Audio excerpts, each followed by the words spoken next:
Assalamualaikum warahmatullahi wabarakatuh. Selamat petang netizen, selamat petang pembaca Bubble Post dan Bubble Post.co. Spesial hari ini adalah Hari Ibu. Kita sengaja hadir di Polres Pangkal Pinang untuk bertemu dan berbincang-bincang dengan AKP Dewi Rahmailis Munir. Beliau adalah Kasat Lantas Polres Pangkal Pinang. Kita akan berbincang-bincang tentang bagaimana sih di era pandemi ini kegiatan dari Polantas Kota Pangkal Pinang. Selamat petang Ibu. Selamat petang. Bagaimana kabarnya? Alhamdulillah sehat walafiat dan selalu bahagia. Oke, terima kasih. Ibu, ini adalah momen spesial, adalah Hari Ibu. Ya. Dan tentu kami dari Bubble Post dan Bubble Post.co menyampaikan dan mengucapkan selamat Hari Ibu. Sama-sama. Semoga para ibu-ibu paling tidak hari ini adalah hari yang berbahagia.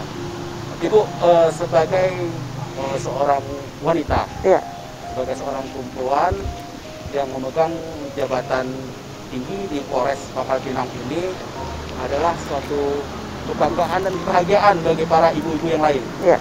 Tentu ini akan menjadi motivasi bagi banyak wanita, khususnya yang ada di Kota Pangkal Pinang dan Provinsi Kepulauan Bangka Belitung. Ya. Nah, Ibu, kita pengen tahu sih, sebelumnya mungkin boleh tahu deh, Ya. apa sih Ibu, apakah memang cita-citanya menjadi polwan atau bagaimana? Ya. Sedikit cerita lah bagi kita. Oke, terima kasih Bang. Saya dilahirkan di Kota Pekanbaru, Riau. Kemudian saya sekolah pertama saya di TK Bayangkari kebetulan. TK Bayangkari ya? Ya. Nah, dari sanalah saya sudah mulai melihat sosok seorang polwan yang kebetulan hadir di TK kami. Sehingga saya punya niat untuk bercita-cita menjadi seorang polwan. Namun itu waktu TK. Waktu TK ya? Ya. Di SD cita-cita berubah kembali menjadi seorang insinyur. Kemudian SMP berubah lagi menjadi seorang psikolog. Dan SMA kembali lagi pengen jadi beda lagi jadi arsitek. Ya. Arsitek. Jadi cita-cita saya itu banyak. Namun cita-cita awal saya di masa umur 5 tahun yaitu seorang polwan. Polwan ya. Ya, alhamdulillah Allah mungkin mengabulkan cita-cita saya sehingga pada saat kelas 3 SMA saya ikuti tes langsung lulus Di Pekanbaru. Iya. Kapan nih masuk ke Bangka Belitung ini, Bu? Nah, saya masuk ke ke provinsi Bangka Belitung ini pada tahun 2013. 2013 ya. Ya. Nah, itu pun karena saya nikah dengan orang Bangka Belitung. Sehingga jadilah saya masyarakat Bangka Belitung. Ya, bergabung. Ibu, tapi dari keluarga nggak ada yang polisi atau memang ada ya? Tidak ada sama sekali, hanya saya sendiri. Jadi cita-cita TK yang berubah di kelas SD, SMP, SMA berubah dan kembali lagi. Oke. Yang di Sudah kampung. berapa lama di Polantas Polresta ini? Nah, Polres Pangkal Pinang.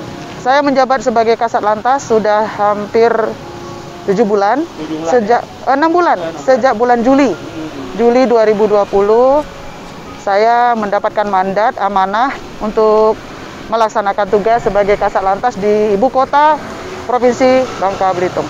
Ibu, sebagai seorang perwira polisi Ya. yang memegang amanah untuk menjadi Kasat Lantas, Ya. itu sebenarnya bukan pekerjaan yang mudah. Ya. Apalagi sekarang ini kan di era pandemi COVID-19. Tentu akan berbeda dengan tahun-tahun sebelumnya. Sangat berbeda. Nah, sangat berbeda, Ya. baik dari strategi Betul. maupun teknis di lapangannya. Ya. Nah, untuk di Pangkal Pinang sendiri mungkin ada yang baru mungkin terkait dengan pelaksanaan kegiatan operasional Polantas di era pandemi ini. Baik. Kami kembali menjelaskan berbeda tadi. Jadi kebetulan saya menjadi Kasat Lantas di Polda Kepulauan Bangka Belitung ini udah yang kedua kali. Jadi yang pertama saya menjadi Kasat Lantas di Polres Bangka, tetangga. Nah itu pada tahun 2016 sampai 2018. Kemudian dipercayakan lagi untuk menjadi Kasat Lantas di kota yang lebih ramai, yang lebih padat daripada sebelumnya saya menjabat di Bangka. Jadi ini sangat berbeda sekali situasi seluruh elemen instansi pemerintahan semuanya berbeda. Khusus untuk lantas, di zaman ini kita mengurangi kegiatan-kegiatan penindakan, ya, preventif dan represif kita kurangi. Kita lebih menitik beratkan di preemptif, ya. Jadi kegiatan sosialisasi, penyuluhan, himbauan lebih kita kedepankan di sini. Ya, kita memasang himbauan-himbauan baik secara elektronik kita menyampaikan maupun secara media massa, ya. Kita ada masang-masang spanduk, himbauan. Kemudian kita juga memberikan himbauan di dalam kegiatan kita lainnya seperti tur jawali, pengaturan, penjagaan, pengawalan dan patroli. Di dalam kegiatan 4 ini kita tetap memasukkan kegiatan preemptif kepada masyarakat, terutama tentang protokol kesehatan. Jadi selain kita wajib mematuhi peraturan lalu lintas, kita juga wajib mematuhi protokol kesehatan. Ya, apalagi sampai saat ini berita di Kota Pangkal Pinang sendiri sudah mulai ada mulai meningkat, ya. Meningkat untuk yang terpapar COVID-19. Jadi dalam bidang lalu lintas pun kita mendukung pemerintah dalam memutus rantai penyebaran virus COVID-19 ini. Ya. Selama 9 bulan jalan, ya, kalau kita hitung dari bulan Maret. Ya,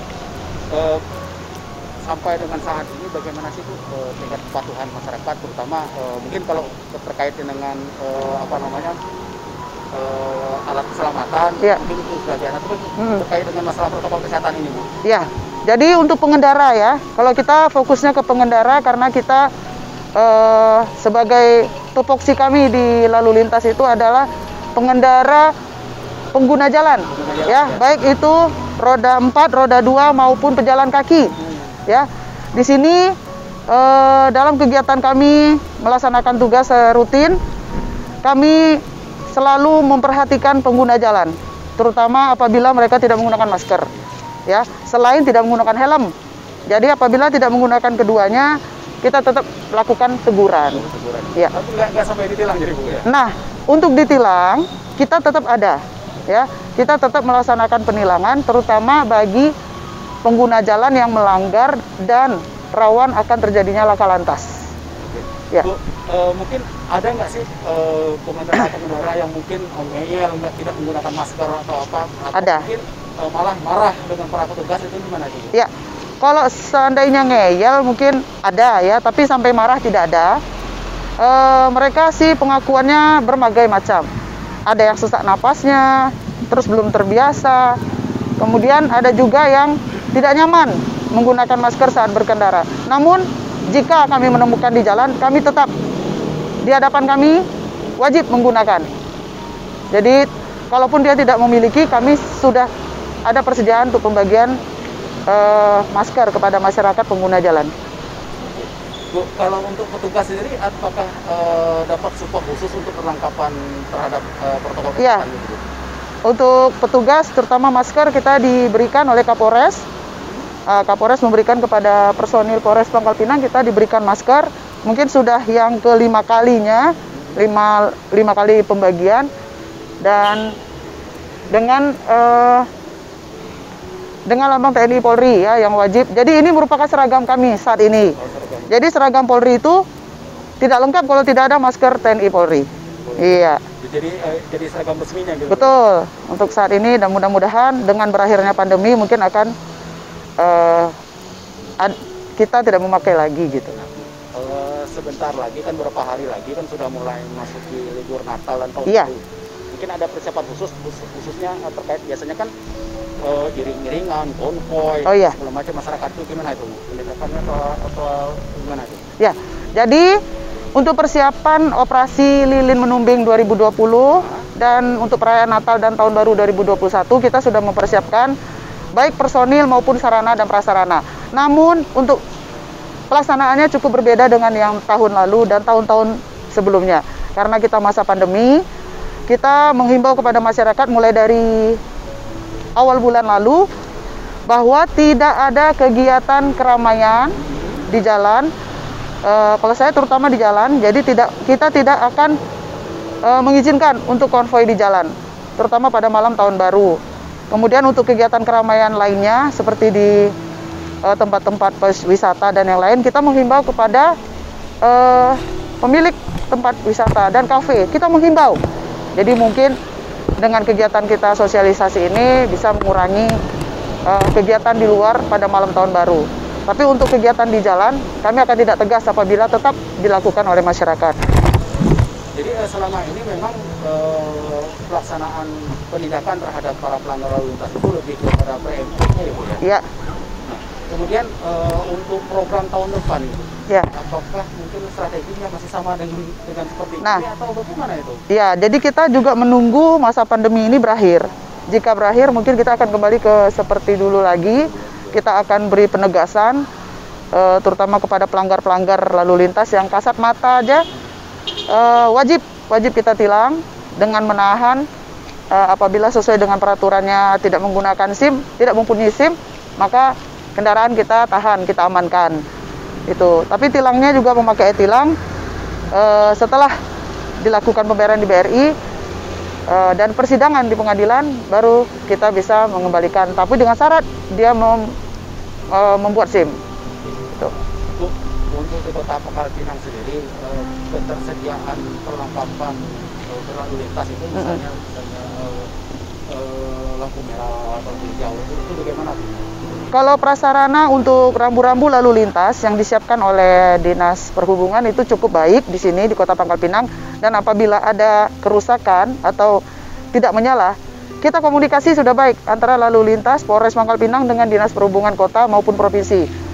Namun ini kan akhir tahun, jadi mungkin akan pelaksanaan untuk perbaikannya itu di tahun depan, karena menggunakan anggaran tahun depan gitu. Kemudian ada satu lagi pelanggaran yang wajib kita tilang, yaitu penggunaan knalpot brong. Oh iya, Ya. itu paling bikin kesal itu. Ya, jadi itu sudah menjadi prioritas kita. Kita ada punya 18 prioritas, namun itu menjadi prioritas kita yang utama, termasuk roda 4-nya itu adalah yang overloading. Ya, yang sering lewat di depan kita ini, di depan Polres Pangkal Pinang yang baru ini, yang melebihi dari kapasitas yang ditentukan, ya. Kemudian over dimensi, yaitu yang melebihi, yang merubah baknya, itu kan? Lebih besar. Iya, itu. Jadi ini menjadi perhatian khusus juga selain dari roda 2 yang menggunakan knalpot tidak standar tadi. Bu, untuk terkait pelayanan di kantor sendiri misalnya pembuatan SIM, Ya. STNK, Ya. bagaimana itu? Nah, kita juga di situ harus mengikuti protokol kesehatan. Jadi kita menyiapkan di sini tempat cuci tangan, ada. Kemudian kita juga ada termogan. Jadi setiap pemohon SIM wajib menggunakan masker dan kita periksa suhu. Apabila memang melebihi batas normal, kita akan suruh pulang. Tidak mengikuti Enggak langsung tes. disuruh tes rapid dulu. Tidak, kebetulan tidak ada di sini. Tidak ada di sini.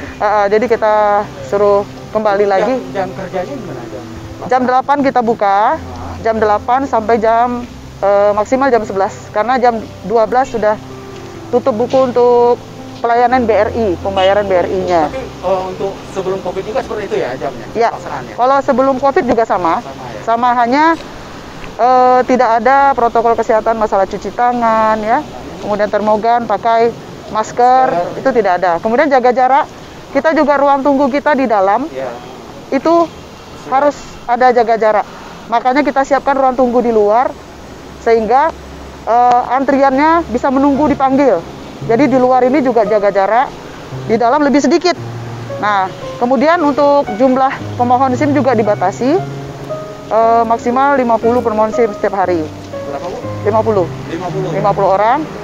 Namun kalau misalnya lebih, itu biasanya menyelesaikan yang hari sebelumnya. Ya. Mungkin sekedar membuka Ya. banyak para siswa, terutama anak-anak, Ya. biar mereka, terutama para kaum wanita, Ya. mungkin ada sedikit imbauan untuk mereka biar mereka lebih semangat untuk menjadi seorang polisi. Oh, ini untuk yang mau jadi polisi. Ya. Ya, buat anak-anak, adik-adik yang dari SMA, kelas 3 maupun yang di bawahnya yang bercita-cita ingin menjadi seorang polisi, tidak banyak, ya, tidak terlalu banyak yang harus ditakutkan, ya. Cukup tetap rajin belajar, itu udah pasti, karena kita melalui berbagai tes, ya. Jadi rajin belajar, rajin olahraga, rajin makan, tapi jangan sampai obesitas, ya. Nah, dan harus selalu bersyukur. Iya.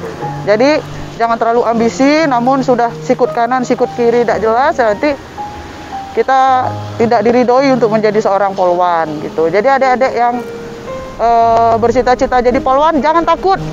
Apapun pekerjaan orang tuamu, dari mana kamu berasal, jangan takut. Semua bisa jadi polwan. Saya juga anak guru. Ya, anak guru TK dan guru SMP. Dan keluarga saya tidak ada yang polisi. Saya bisa. Ya, tidak ada yang tidak mungkin. Ya. Tidak ada yang tidak mungkin. Ya. Baik Bu, mungkin kita sudah sampai di acara. Ya. Terima kasih banyak. Mungkin kita minta sedikit closing statement-nya Ya. terkait dengan pelaksanaan tugas polwan di masa pandemi ini. Silakan. Ya. Kepada seluruh masyarakat Pangkal Pinang khususnya, kemudian masyarakat Bangka Belitung pada umumnya, kami selaku Kasat Lantas Polres Pangkal Pinang memberikan himbauan agar selalu semangat, tertib berlalu lintas, patuhi protokol kesehatan, dan jangan terlalu banyak pikiran, karena dengan begitu dalam perjalanan pun kita nanti akan tidak konsentrasi. Jadi kepada masyarakat tetap patuhi protokol kesehatan tadi, 4M, ya, memakai masker, mencuci tangan, menjaga jarak, dan menjauhi kerumunan. Ya, terima kasih. Terima kasih Ibu, terima kasih Bu Antoni Dewi telah bersedia untuk bincang-bincang Sama-sama. di program kita di Bingkai. Kalau biasanya kita namanya Bingkai Gerhapena, Bu. Oh iya. Bincang-bincang kritis tapi di bawah santai. Iya. Namun karena hari ini kita ada di Mako Polres Yang baru berapa hari yang lalu Iya. diresmikan, maka Gerhapenanya kita tinggalkan dan kita hadir di sini. Iya. Terima kasih kepada pembaca Bobol Pos dan Bobol Posko. Sekali lagi ingat pesan Ibu, mumpung ini di Hari Ibu, bahwa kita harus selalu mematuhi protokol kesehatan 4M. Iya. Memakai masker, Mencuci tangan tangan, dengan sabun, menjaga jarak, dan menjauhi kerumunan. Insya Allah kita sama-sama berdoa dan berusaha Amin. agar pandemi ini segera berlalu dan Amin. kita bisa kembali menikmati hari-hari kita tanpa COVID-19. Ya. Demikian dari kami. Salam. Terima kasih juga dari kru yang bertugas, Bobol Pos dan Bobol Posko. Assalamualaikum warahmatullahi wabarakatuh. Salam tangguh. Salam militan. Salam.